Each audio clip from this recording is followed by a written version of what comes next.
ആദ്യം K B ശ്രീധരനിലേക്കാണ്. Sreedharan, ഇപ്പോഴും ഈ ഷിരൂർ പുഴയുടെ ഷിരൂരിൽ ഗംഗാവലി പുഴയുടെ സമീപത്തായിട്ട് ആ റോഡിലാണ് ഇപ്പോഴും ഉള്ളത്. ശ്രീധരൻ, ഈ സമയത്തും റോഡ് ക്ലിയർ ചെയ്യുന്നതിൻ്റെ ദൃശ്യങ്ങൾ കാണാം അവിടെ. ഒപ്പം ഈ റോഡിൽ നിന്ന് 50 മീറ്റർ അകലെയുള്ള നേവി കണ്ടെത്തിയിട്ടുള്ള മൂന്നാമത്തെ സ്പോട്ടിലാണ് ഈ ലോറി ഉള്ളത്. അതിൽ ക്യാബിനിൽ നിന്ന് ലോറി വേർപെട്ടിട്ടില്ല എന്നുള്ളതാണല്ലോ നിഗമനം.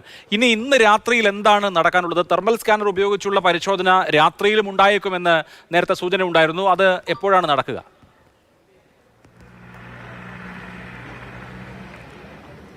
അഭിലാഷ്, ഞാനിപ്പോൾ ഉള്ളത് ഈ മണ്ണിടിഞ്ഞ ആ സ്പോട്ടിലാണ്. നമുക്ക് ദൃശ്യങ്ങൾ കാണാം. ഇന്നലെ കൊണ്ടുവന്ന ആ കൂറ്റൻ യന്ത്രങ്ങൾ, മണ്ണുമാന്തി യന്ത്രങ്ങളാണ് ഇപ്പോൾ ഇവിടെ പ്രവർത്തിച്ചു കൊണ്ടിരിക്കുന്നത്. അതായത് ഈ റിവർ ബാങ്കിലെ ആ ഒഴുക്കിനെ തടയുന്നതിന് വേണ്ടി അവിടെ ഒരു പ്ലാറ്റ്ഫോം ഉണ്ടാക്കുക എന്നുള്ള ഒരു ലക്ഷ്യത്തിലാണ് ഈ പ്രവർത്തനം ഇപ്പോൾ പുരോഗമിക്കുന്നത്.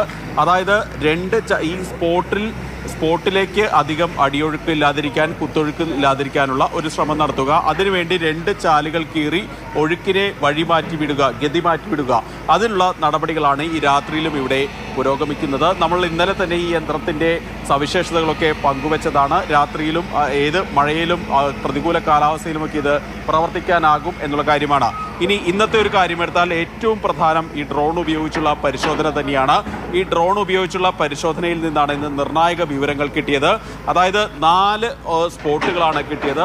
ഇപ്പോൾ ഈ വലിയ യന്ത്രം, മണ്ണുമാന്തി യന്ത്രം ഇരിക്കുന്ന ഭാഗത്തായിരുന്നു ലക്ഷ്മൺ നായിക്കിൻ്റെ വീടും അതുപോലെ തന്നെ കടയും കൂടിയ ആ ഭാഗം. ഈ ഭാഗത്തെ ഇടിച്ച് കൊണ്ടാണ് മണ്ണ് പൂർണ്ണമായും താഴേക്ക് പതിച്ചത്. ഈ ദൃശ്യങ്ങളിൽ ഇടത് ഭാഗത്താണ് ഈ അദ്ദേഹത്തിൻ്റെ അർജുൻ്റെ ലോറി ഉണ്ടായിരുന്നത്. ഈ ലോറിയെയും കൊണ്ട് മുകളിൽ നിന്ന് മണ്ണിടിഞ്ഞ് താഴേക്ക് ഈ കടയും കൊണ്ടാണ് താഴേക്ക് ഒഴുകിപ്പോയിട്ടുള്ളത്. ഏതായാലും പുഴയിലെ വലിയ ശക്തമായിട്ടുള്ള ഒഴുക്ക് ഈ ലോറിയെ അല്പം മുന്നോട്ട് കൊണ്ടുപോയിട്ടുണ്ട് എന്നാണ് ഇന്നിവിടെ പരിശോധന നടത്തിയ മേജർ ജനറൽ റിട്ടയർഡ് ആയിട്ടുള്ള ഇന്ദ്രപാൽ അദ്ദേഹം അറിയിച്ചത്. അതായത് 50 മീറ്റർ ഈ തീരത്ത് നിന്ന് 50 മീറ്റർ മാറിയാണ് നിലവിൽ നമുക്ക് മൂന്നാമത് കിട്ടിയിരിക്കുന്ന ആ ഒരു സ്പോട്ടുള്ളത്. 4 സ്പോട്ടുകൾ കിട്ടിയെന്ന് ഞാൻ നേരത്തെ പറഞ്ഞു. അതിൽ ആദ്യത്തെ സ്പോട്ട് ഈ പുഴയോട് ചേർന്നിട്ടുള്ള റോഡിനെയും തീരത്തെയും വേർതിരിക്കുന്ന സുരക്ഷാ കൈവരികൾ, അതുപോലെ തന്നെ അവിടുന്ന് ഒരു ഇലക്ട്രിക് ടവർ ഇങ്ങേ കരയിലേക്കുണ്ട്. ആ ഇലക്ട്രിക് ടവറിൻ്റെ അവശിഷ്ടം. മൂന്നാമത്തെ സ്പോട്ടിലാണ് നമ്മൾ ഈ നമ്മുടെ അർജുൻ്റെ ട്രക്ക് എന്ന് കരുതുന്ന ആ ഒരു ഭാഗമുള്ളത്. അതോടൊപ്പം തന്നെ 4ാമത്തെ സ്പോട്ടിൽ ടാങ്കർ ലോറിയുടെ ക്യാബിനാണ് കിട്ടിയിരിക്കുന്നത് എന്നാണ് മനസ്സിലാക്കുന്നത്.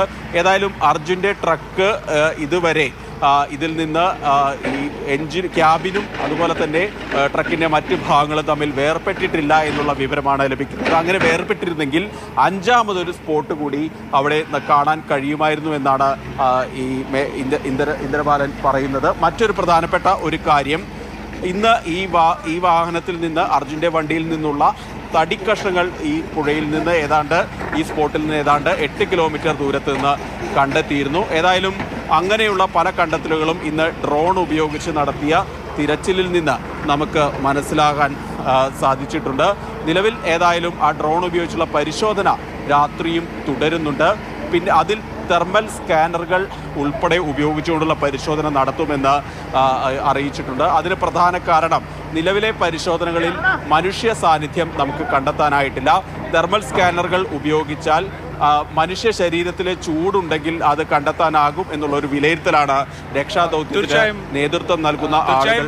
ശ്രീധരൻ, ഇപ്പോൾ രക്ഷാദൗത്യത്തിനുള്ള ഏറ്റവും വലിയ തടസ്സം ഡൈവർമാർക്ക് അവിടേക്ക് പോകാൻ കഴിയുന്നില്ല, നദിയിൽ ഇറങ്ങാൻ കഴിയുന്നില്ല. ഇപ്പോൾ 8 നോട്ട് വരെയാണ് കറണ്ട്, അല്ലെങ്കിൽ വെള്ളം ഒഴുക്കിൻ്റെ സ്പീഡ്. അത് 2-3 നോട്ടൊക്കെ ആണെങ്കിൽ സാധിക്കും ഡൈവർമാർക്ക് അല്പം റിസ്ക് എടുത്തായാലും നദിയിലേക്ക് ഇറങ്ങാൻ സാധിക്കും. പക്ഷേ ഇപ്പോൾ അടിയൊഴുക്കുണ്ട്, ഒഴുക്ക് വളരെ കൂടുതലാണ്. അപ്പോൾ ഈ ഒഴുക്കിനെ നിയന്ത്രിക്കുക എന്നുള്ളത് ശ്രമകരമായ ഒരു കാര്യമാണ്. മഴ പെയ്താൽ ഒഴുക്ക് വീണ്ടും കൂടുകയും ചെയ്യും. അപ്പോൾ വരുന്ന ദിവസങ്ങളിൽ അത്ര എളുപ്പമാണോ കാര്യങ്ങൾ?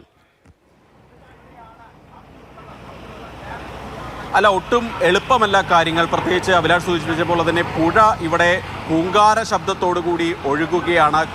അതായത് വലിയ ശക്തമായിട്ടുള്ള അടിയൊഴുക്ക് പുഴയിൽ ഉണ്ട് താനും. അതുതന്നെയാണ് ഇന്ന് മുങ്ങൽ വിദഗ്ധർക്ക് താഴേക്ക് പോവാൻ, ട്രക്കിൻ്റെ ആ സ്പോട്ട് ചെയ്ത സ്ഥലത്തേക്ക് പോവാൻ ഉള്ള ഒരു തടസ്സമായി നിന്നത്. എനിക്ക് തോന്നുന്നു പല ദൃശ്യങ്ങളും നമുക്ക് ലഭിച്ചിരുന്നു. ഡിങ്കി ബോട്ടിൽ ഈ പുഴയിലേക്ക് ഈ രക്ഷാപ്രവർത്തകർ ഇറങ്ങിയ സമയത്ത് ബോട്ട് ഒഴുക്കിൽ പെട്ടുകൊണ്ട് അവിടേക്ക് നീങ്ങിപ്പോകുന്ന ഒരു സ്ഥിതിയൊക്കെ ഉണ്ടായിരുന്നു.